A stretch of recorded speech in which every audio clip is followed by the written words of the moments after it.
డబ్బు లేకుండా బ్రతకలేమంటే ఏంటర్థం?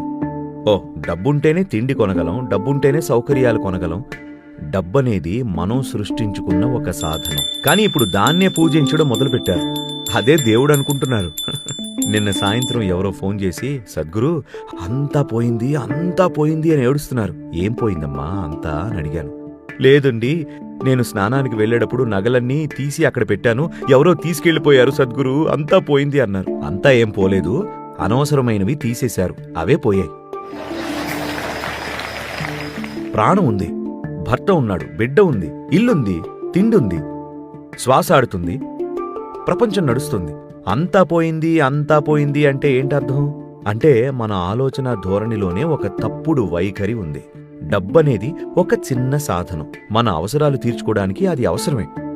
కానీ అదే అంతా అనుకుంటే మన జీవితం జీవితంలాగా నడవదు.